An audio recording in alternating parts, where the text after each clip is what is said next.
Hello and welcome to the next episode of our Let's Keep the Conversation Going series. I'm delighted to be joined today by Paul Purewal, who is a familiar face to many in his role as Corporate Account Manager at Coventry Building Society. And Paul is somewhat unique in today's workplace, as his entire career has actually been spent with the one company.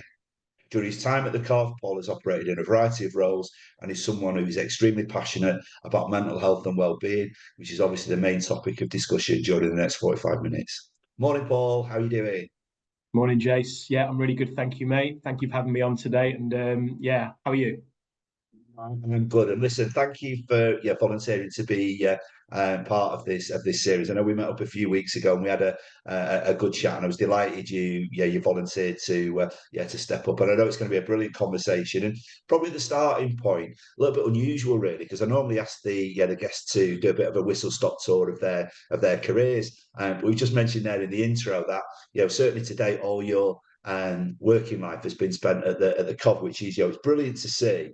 But what's kept you with the Coventry for so long? And I suppose also, what can maybe some of the business owners who are listening actually learn from retaining their staff? What makes a brilliant employer retain the staff for as long as they have? Yeah, no problem. So yeah, Coventry over 20 years. I guess some of these things can happen a little bit before you realise it's actually happening. So I would actually say there's a bit of fortune, a little bit of luck along the way. But yeah, like I say, working for Coventry for the time now, I would say I'm absolutely going to talk very positively about my employer. They're a great place. It's a great place to work. The time it was my first proper job coming out of full education, and the one thing that I think really resonated for me in my early years of when you start a job somewhere, and I had some part-time jobs, so I'd got to be able to work around teams.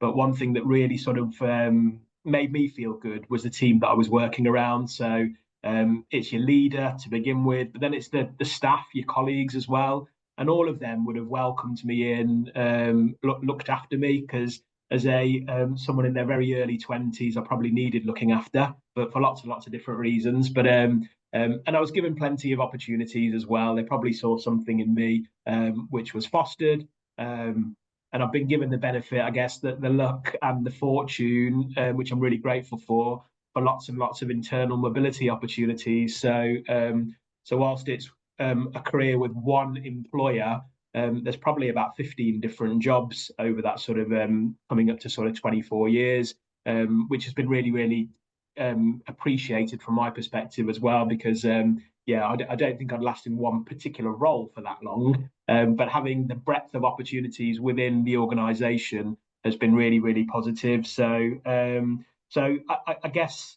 it would be right to talk about the culture at Coventry as well. So when I joined, there was a real family feel. Probably had about 800 odd employees at the time. It's a lot bigger now, and continuing to get bigger. But at the time, if you'd been there a couple of years, you've got to know quite a lot of people. So being in the branch network, you knew your existing team, but you got to meet branch colleagues from other areas. And my branch was in the centre of Coventry. So you built up a network of people then. And let's remember, this is going back to 2001. So everything in those times was all about being in the office, being with colleagues, building relationships. And that sort of team spirit really sort of helped to foster my own feelings about the organisation, but also the way that I went to then treat other sort of colleagues as a result. So hopefully that answers a little bit of the question. But I guess the other part to just draw out what can other people do.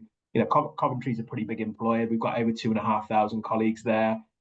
We will experience people that will leave the organisation to go elsewhere as well. But to get that right, to make sure you haven't got that churn to worry about that constant angst to re-recruit, it's a sort of a top-down responsibility from a leadership perspective. But it then goes down to the sort of the other business, the management teams at all levels to spread that message and make sure that the culture is really, really well understood.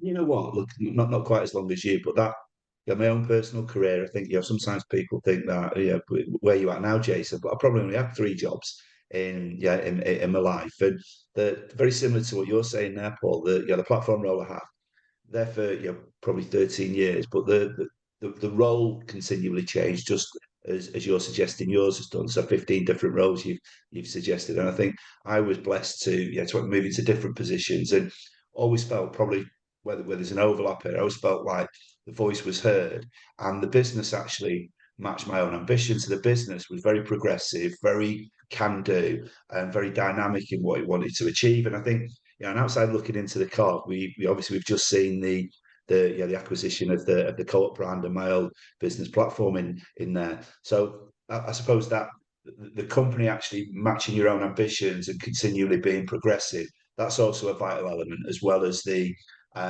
variety of roles and the changing of roles to actually add value. So that ambition of the company is almost equally as important as your own, isn't it?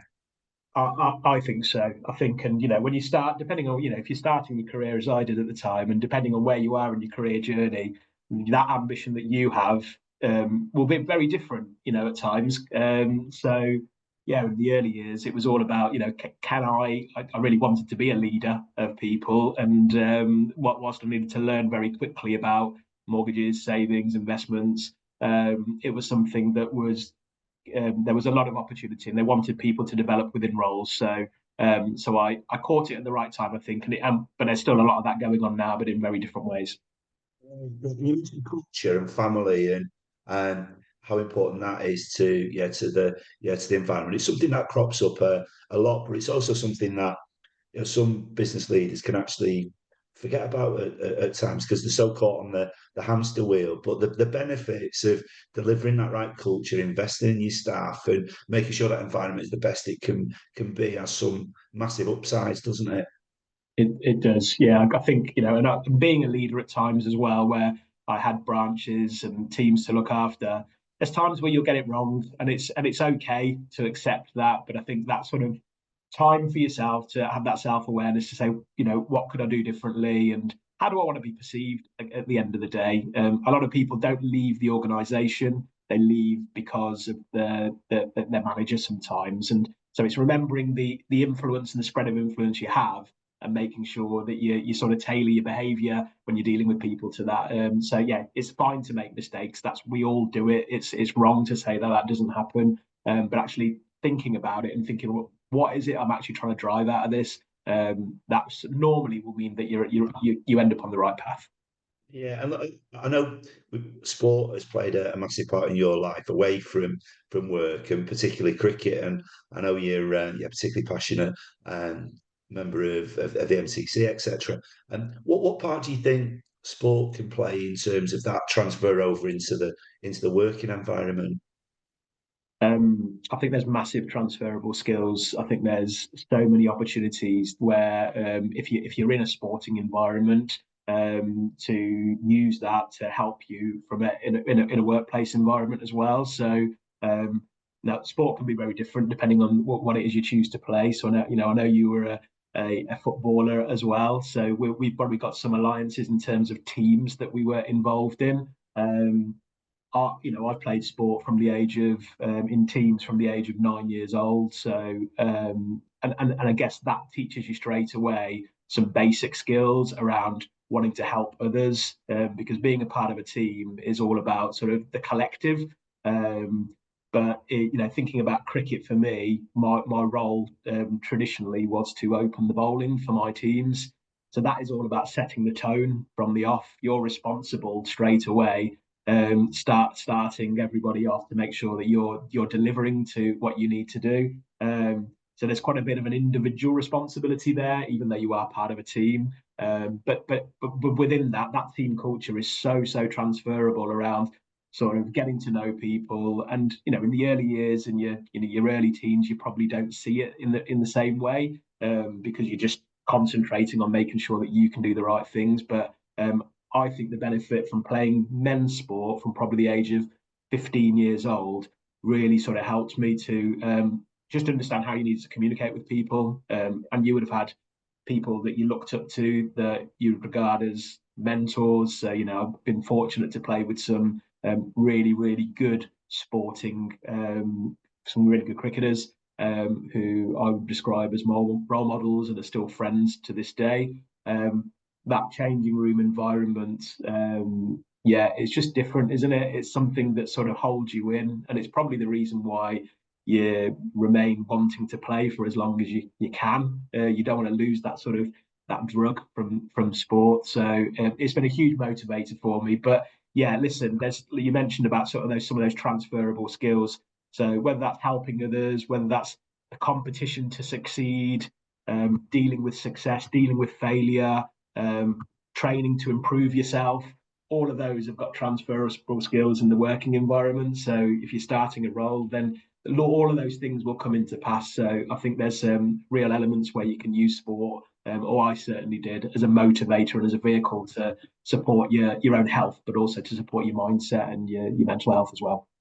Yeah, I love that. And look, healthy body, healthy mind, right? So that fitness element. I know you're in training at the moment for the marathon in a few months, but look, I don't always practice what I preach. So although I'm really passionate about driving this mental health and well-being cause, my weight tends to go up and down, and I'm in a down moment at the moment because obviously I've got the walk and talk that we're going to do in May. So probably similar to you, just starting to do the training, but that physical well-being, if you're physically fit and feeling physically strong, it does make a noticeable difference to your mental well-being as well, doesn't it? Yeah, it does, mate. But I think look, not everyone's got that characteristic that they want to go and either go running or they've got a sport or a hobby. But what everyone probably has got, they've got something that they enjoy doing. That can be anything, and having that as your motivator, having that as something that you can focus on to get you away from whatever's that might be causing you a moment in time that things aren't great, having that as a crutch to go to. So for me, like I say, it's putting on a pair of trainers and getting out there and in all sort of conditions. It's liberating. But it doesn't have to be running, does it? Let's go back to 2020 when everything closed around us. I think if there's one thing that I've committed to doing since the pandemic, and I think a lot of people in the UK are doing now, is walking. So before 2020, walking or going for walks, I would have previously associated that with, I don't know, like ramblers groups or people like that, because it wasn't seen as a normal thing, but it was given to us as a bit of a chance to get some freedom at the time. And for me, I think just going out for a walk can make such a difference to someone's day. It can be starting the day right. It can be getting that in the middle of the day between meetings. It can be doing it as part of a meeting, whether that's a walk and talk. So I think it's just finding that crutch that that actually helps to alleviate when things are tilting in the wrong direction, and just giving yourself that time to commit to it. A little bit like going to explore, I think, coping mechanisms and chat about that in a bit more detail. But look, you're absolutely right, and even if it's walking the dog, you're having some form of exercise that can be, as personal as you actually choose. It's just taking some action and moving around. And just want to, obviously, yourself and Jonathan, I was really grateful for when you drove um the club to become a signatory of the charter, which I was really chuffed about. And as we start moving into, I suppose, the subject matter for today, mental health, it has been a taboo subject, hasn't it? And we look at how many years we've both been in the sector now. It only appears to be maybe more recently with, hopefully with a little bit of action that we're applying with MIMHC, but elsewhere, conversations do appear to be a little bit more engaging, and the taboo does appear to be breaking down and such. But why do we think that there's been that taboo, and do you get the same kind of feel that we are making some improvements, and conversation is becoming a little bit, people can talk a little bit more about the vulnerabilities? Yeah, I think that's probably exactly where we are at the moment. So if we rewound to a good few years ago, then I think the topics of mental health are sort of, for whatever reason, they were difficult to sort of get out there and speak of. There's been lots and lots of evidence to suggest that people do struggle in many different guises, whether it's personally, family related, whether it's anything to do with work or something completely different. There are still statistics to suggest that, there's still things that we need to do better. 1 in 4 people will suffer a mental health condition at some stage in the year. And that figure is less than when you talk about things like anxiety and depression. It's 1 in 6, but that's a little bit more serious. So I think there is still work to do. But yeah, I think we have come a long way. Some companies are taking responsibility, and Coventry definitely are. We're sort of on the journey to make sure that we understand the topics around mental health and sort of try and create a workforce that's really inclusive, that allows people to bring themselves to work without sort of any fear of how that might be perceived. But I'm like I said to you before, I'm an '80s kid, so growing up in the '80s and seeing family at the time, and at the time you just think that's just normal. But I've seen people suffer from mental health for a very, very long time, but not speak about it because it wasn't the done thing to do. So what do they say about mental health now? It's like the modern sort of bad back, isn't it? You can't see it, but it's definitely visible, and it's a hugely important topic. So yeah, I think if we're talking in not just a year, but maybe in 5 years' time, I think we'll have made huge differences. I would hope, but things will have evolved in that time as well. So I think we just got to make it part of the normal day, rather than saying it's a thing we have to do. It's just got to be the part of everything that we do all the time, and making sure that we address it, focus on it, and deliver really sort of meaningful solutions to help everyone with it.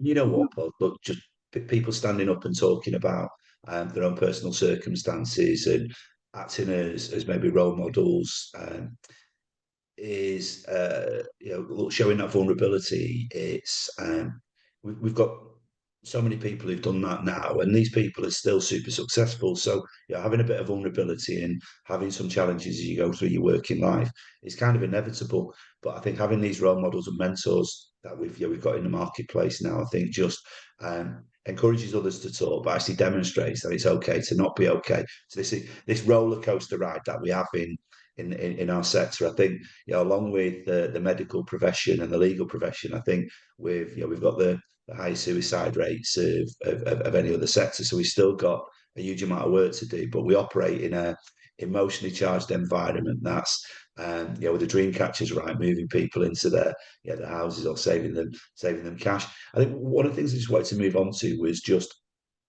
I've done various events over the last few years where Clark Carlisle has been like a guest speaker for me. We've done a bit of a Q&A. Clark is somebody who was a fantastic broadcaster, World Cup summariser at the Brazil World Cup, and ex-countdown champion. He's been a Premiership footballer, and when he shares his story, it's inspirational because he's got a really tragic backstory where he's tried to take his life a couple of times, but where he's at now, it's just incredible, the positivity he's got, and just the inspiration of his story is just great. I think what's always been interesting though, when we've done the events, mate, is at the end of the event, if I look at the guests that are in the room, it's usually again a cross section of our marketplace. We've got different ethnicities that are present.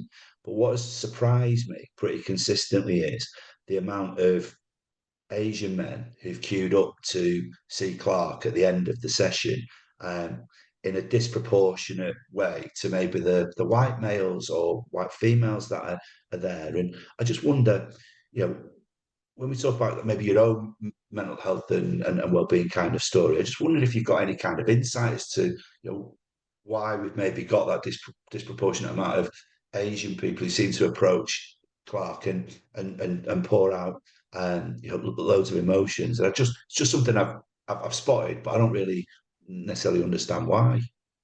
Yeah, yeah. So I think there's probably some experiences I can sort of lend that might sort of help with that. And some of this is actually in the wider sort of press as well, because I think people are more willing to speak up about these things that they might not have done. So being from a sort of Punjabi background community, one thing that I can say, not just about my own family, but generally the community, is that we're born out of being very close knit. So families very much sort of fostered relationships.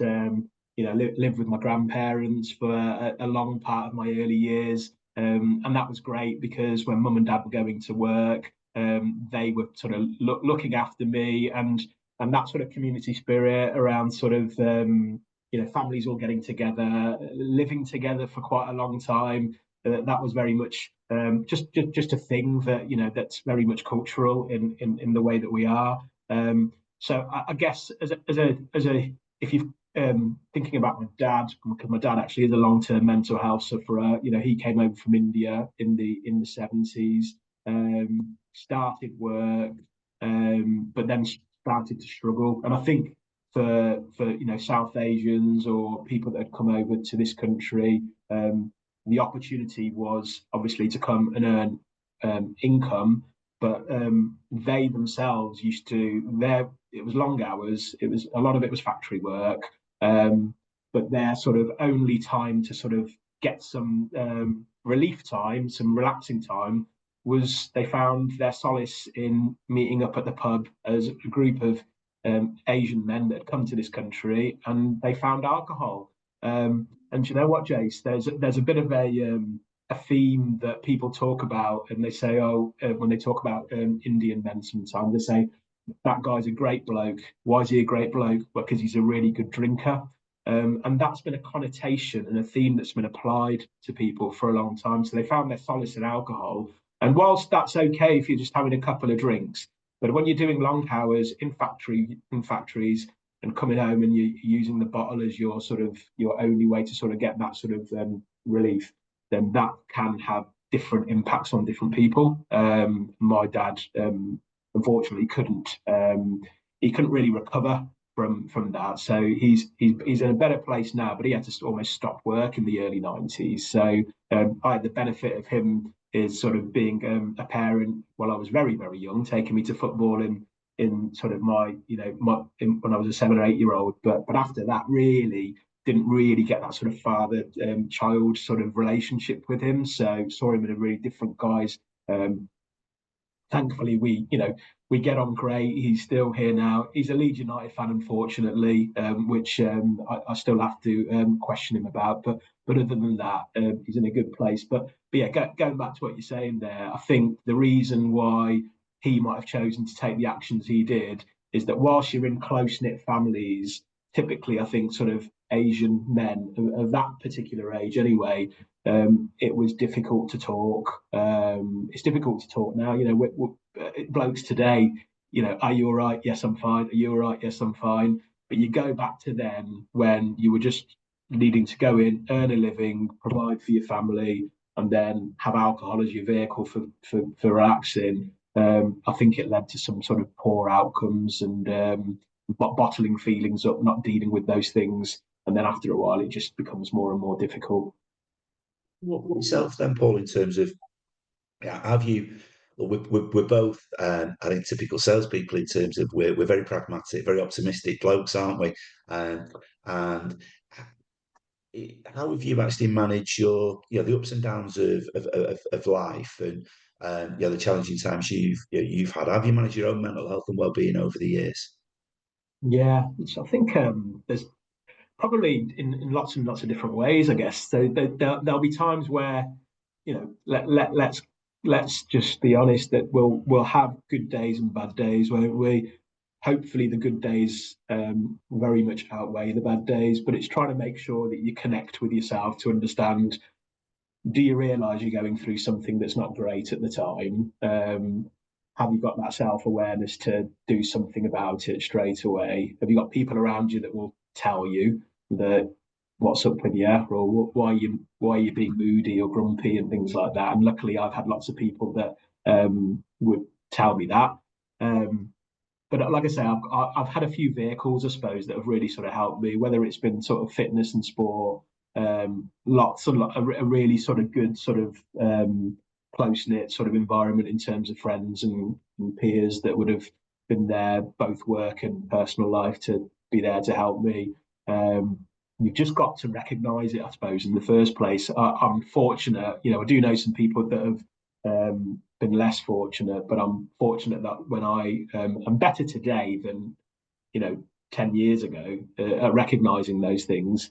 So I think you get better at sort of creating that sort of balance that everybody needs, than perhaps I can think of times when I led teams in branch network when there were sales pressures then, and you do become a different person at times because you just focused on the result and you forget about that everyone's a human being. And so I can absolutely reflect on times where I think I wish I'd have done things differently and it would have impacted others as well as myself. But here today, I think I am. Listen, there's pressure in roles, isn't there? I think sometimes pressure is talked about negatively, but I think it's fine. Pressure can be a positive as well. So, but where it becomes all becoming and it's too negative, and it's having that impact, it's that way of going. What can I do to recreate that sort of balance? Stop, think, and then do something different. So I've mentioned about walking already. I think so that's something I'd have never really recognised as a thing to do. But often now, if I'm not out, even if I am out on the road, because there are times my role's national, I will often just make sure that it's quite nice to be in a different area, or if you're at home, just get out for a walk. And when you're out for a walk, don't necessarily get on your phone and start using it and reading stuff.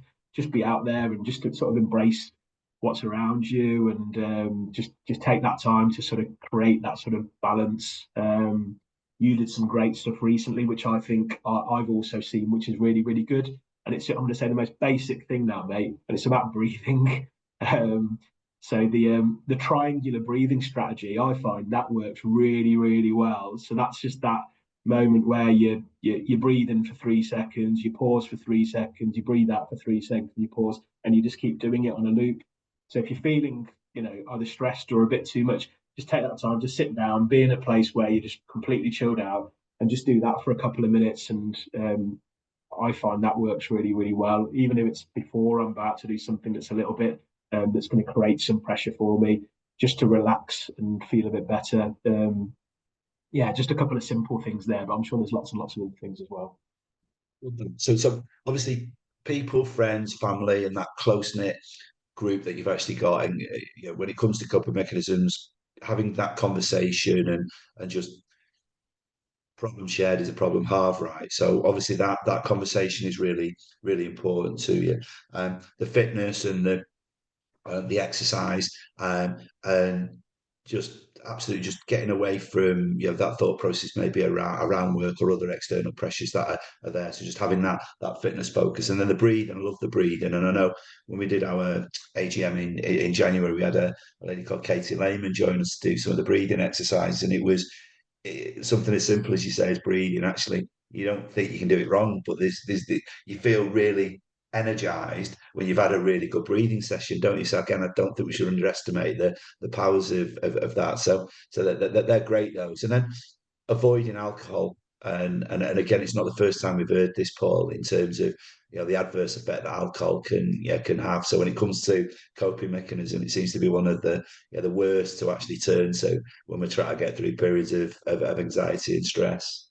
Yeah, and I think there would have been a concern, certainly, and I'll talk openly about this. So because my dad suffered with sort of alcoholism, I've got people in the family that unfortunately went even further, and they're no longer here because of alcohol. There's always a fear in your family that you're going to perhaps inherit some of that and go a similar way. But I think for me, it's just taking that time to think about why. And don't get me wrong, I enjoy a beer just like lots and lots of other people. But when you've got to focus, and this year, as you said, I've got a marathon that I'm training for. So in my mind, I'm thinking very differently about alcohol.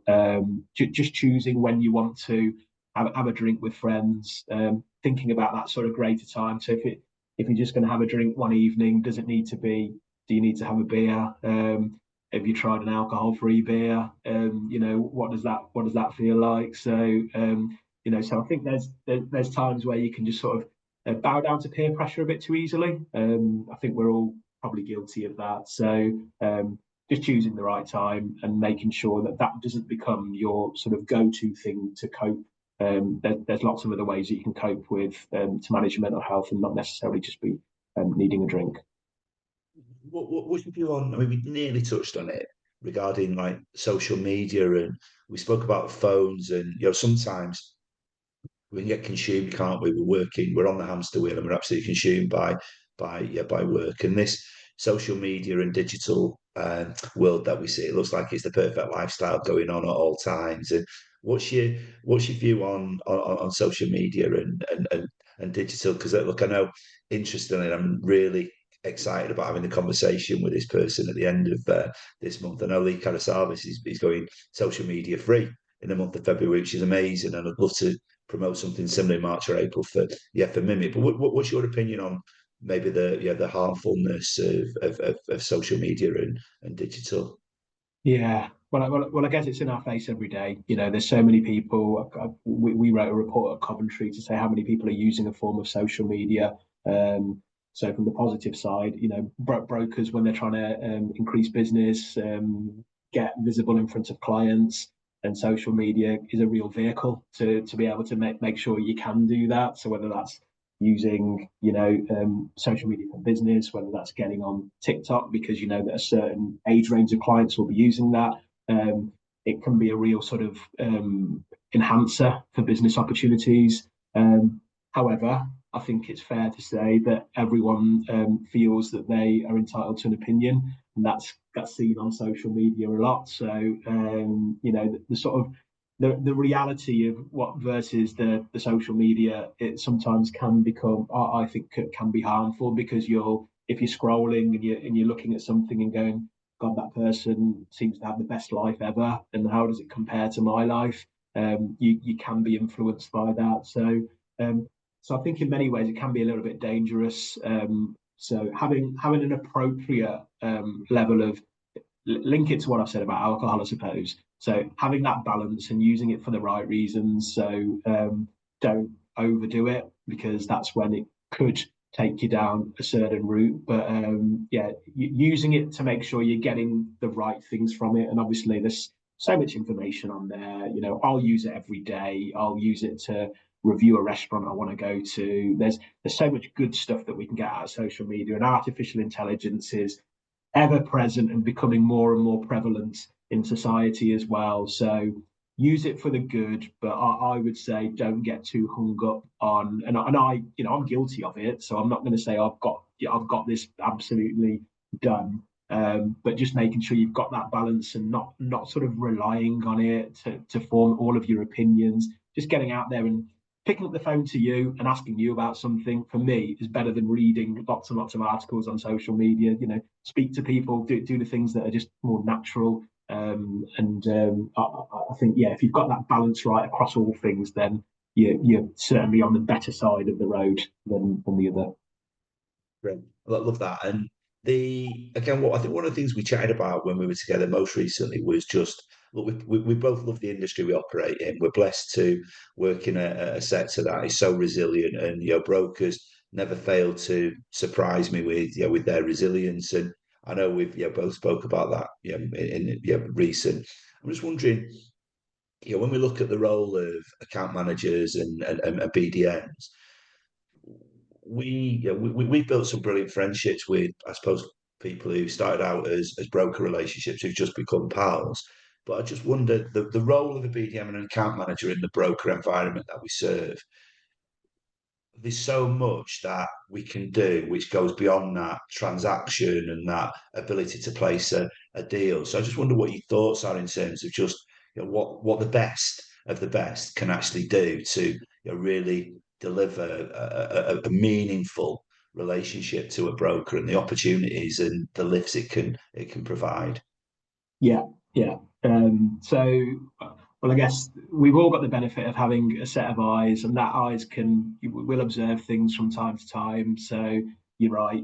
We've all got a badge behind us, which is the employer, the company that we work for, and the reason we're having relationships with people from the industry is we want to create mutual opportunities. But within that as well, just like yourself, I'm really, really fortunate to have created some brilliant relationships across the industry. And because of that, the conversations probably do evolve a little bit from what was originally might have felt quite transactional. What can you do for me? What can I do for you? And very much focusing on, what the offers look like, to a much more fostered relationship where trust comes into play. At the end of the day, it's still work, but that doesn't mean that you don't end up speaking about each other's family.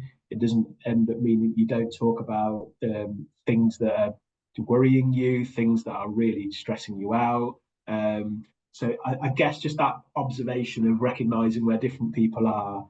And the broker role for the last couple of years, the market's been really, really tough. And it's still, everyone sort of wants that stability, because that sort of helps clients get on the journey. But equally, I think we continue to need a complex market, because that stops the clients from thinking about other avenues other than the broker. So it's that sweet spot that I think is really, really sort of desirable. But the relationships that BDMs, the account managers, any sort of anyone that's visiting or forming relationships with sort of our broker counterparts, is to delve that little bit deeper, and making sure that you can sort of asking how they are. If you're spending a fair bit of time with them, it's not all going to be business conversation. But getting to know someone, I think, it's a great art, because when you've got that relationship and you know things about them, then you can see those visual triggers where they might just not be behaving the way that you would normally expect them to. And you've already recounted some of the challenges we've got in industry with how people deal with their mental health. So I think we've all got a massive part to play. Whether that's getting to the ends where in a few years' time, can we get some first aider activities for people that are doing the roles when they're out visiting brokers? I think there's great two-way communication opportunities there, and sort of hopefully the people that I speak to feel that I'm there to sort of be there for them where I can. But they're great for me as well, because they give me some real motivation when I'm speaking to them, and I love forming new relationships. So I think there's a massive part to play. And I'll just say, as a mental health charter, the more brokers that can be part of the journey and joining as signatories, then being part of that solution, then I think absolutely helps.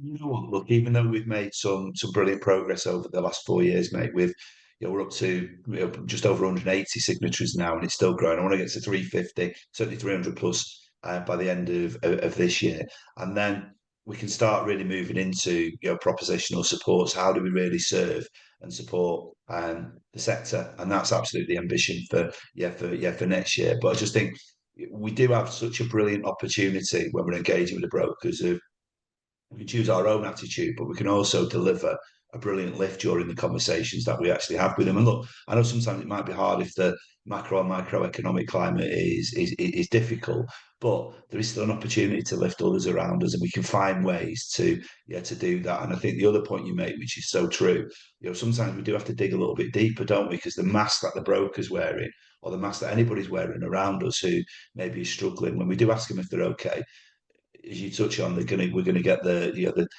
typical response, I'm okay. But if you ask them how they're feeling on a scale of 1 to 10, if you're asking how they're feeling in terms of yesterday, if you're asking how they're feeling in terms of normal, just digging that little bit deeper to try and just get under the layers is really important. Before I look back and talk about again just 360 back to culture and environment, I'm just wondering what you think. If we've got people listening today who are actually working with a business that doesn't deliver the values, doesn't deliver the support that they maybe like to receive and expect, and there may be that taboo still does exist around mental health, and they're nervous about actually sharing their thoughts. If they're finding it difficult, what kind of approach do you think they should have with their employer? Yeah, that's going to be tricky, isn't it? Because you're going to find, depending on the size of the employer that you work for, you'd hope that most sort of the bigger corporate businesses have got a a support mechanism in, but we're probably talking maybe sort of some of those smaller companies where there might not be that level of support in place. I don't think you have to. I think we've come quite a far way now. That if your employer doesn't offer that support, there's lots and lots of other support outside of your employer. MIMHC as one opportunity. There's lots of collateral that you will collate on behalf of the different signatories that are forming part of it. That there's a library of support and information across the piece. I guess the tricky part is if you feel you're not getting that support from that employer and you feel you have spoken about it, I mean, don't just let it lie there. There may be other colleagues that you've got within the company that perhaps feel the same way. So it's having that conversation with them, having that open dialogue with your line manager to find out why. But if you think you're getting to the point where that's difficult, then I guess there are choices you can make. But if it's something that's affecting you, don't feel your employer is the only vehicle to be able to provide that level of support. There's lots of material, there's lots of sort of help out there, and hopefully everyone's got a support network, right? That isn't just set in work as well. So whether that's friends, socially, family, other people that you sort of liaise and socialise with. Hopefully that network there helps you get to that point. So there'll be people that can advise you. But yeah, I guess everyone wants to, my goal would be work for an employer that reflects the ambitions that you have. So that might be a choice that someone has to make inevitably, but there's probably a few strands before you'd have to get there. Yeah, and I suppose the reverse of that, when we look at the business leader, we look at the company owner, we look at the the different maybe managers and supervisors that exist. I mean, what kind of tips would you deliver to those business leaders to convince and persuade them to actually take action and offer some kind of support? So I think the first thing would be to assess where the business is going from the first point. If it's really successful, in spite of not having mental health processes and support in there, they might see that as well. Do I need to? But I guess you then have to think about, what am I seeing in front of me? Am I seeing people leaving? What's the sickness record like of people that you've got working for you? Are the reasons for people taking time off quite varied? And do you have quite a negative view of when people take time off sick? Don't get me wrong, I think there's always that fine line that everyone has to tread between being off for something that's genuine and needs genuine support versus the role and the suitability of the role. So as a leader, you have to make sure you've got that balance to make sure, am I treating this person in the correct way to get the right sort of outcome? But ultimately, this isn't going to go away. So, creating a business that's really inclusive with your employees. And this isn't just about having some mission statements that say, we're supporting mental health. It's the actions that you take. It's not just saying something, it's actually doing something. That could be anything. That could be, if you are really successful, well, great. Well, how about investing some of that to take time away from the grind to celebrate that success with the people around you, because that will resonate with them. If they think they're part of that celebration of business achievement and things like that, that will keep people motivated and fostered and help them feel sort of inclusive. But there's so many benefits to having a support there in terms of increased loyalty, motivation, team spirit, just a general sort of workforce mentality. I think comes with having something in place. And that individual, whether if you're a leader and you think, well, I don't feel great either, who's going to manage the manager? You've got to make sure that you've got that time to invest in yourself as well, because unless you're the best version of yourself, how are you going to help the people around you? So adhering to those things that help you, what's that crux that you can lean on to make yourself feel better, so you can actually enable to support your employees, is really important. It's such a great point, that, mate, and I've got great points. I think that focus on yourself, particularly if you're in that leadership role, to make sure you can serve and deliver the best kind of support to those around you.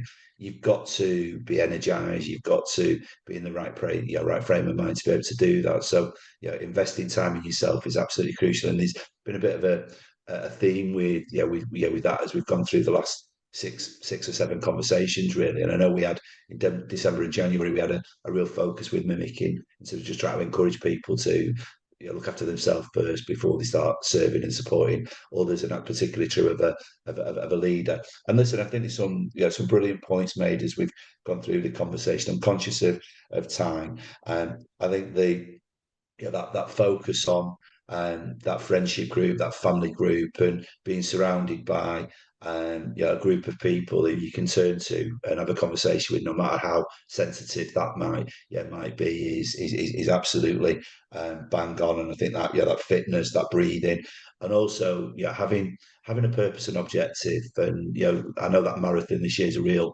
focus for you, and it just the knock on it has in so many other different areas is so positive. So I think having a purpose and objective, not necessarily a marathon run, but certainly something that people can aspire to. I just think it can deliver fulfillment, which is great. I love the ideas around how we can look to support that BDM, that broker market that we serve, and celebrating success. I think one of the things we can do better as Mimic is with the signatory members or signatory group that we've actually got now.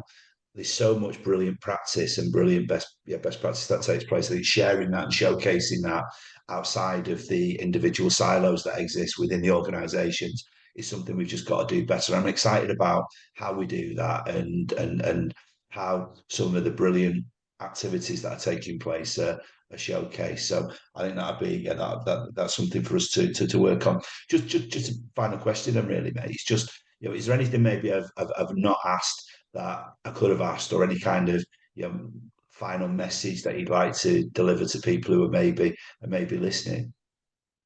I think we've covered quite a decent amount of the topics. I think we've done pretty well. I think, from whether it's cultural, whether it's based on your sex, whether it's based on wherever you are, I think the overarching theme is that everyone's kind of got a role to play, right? So I would always welcome people out there that either, anyone, just pick up, people, there's a lot of people actually putting themselves out there to say, pick up the phone, talk to someone. I would absolutely advocate the mental health charter, because I think as an industry, everyone is at times we all feel like we're running in that on that hamster wheel, which is fine because it's a brilliant industry to be part of. But the charter actually acts to say, whilst all that's going on, we've got to make sure we listen to this side of it. So I would, really encourage, and I'll absolutely continue to advocate it and talk to people when I see them to say, have you signed up as a signatory, because I want more and more people to be part of the solution. So yeah, I would just encourage anyone to sort of, reach out to someone they know.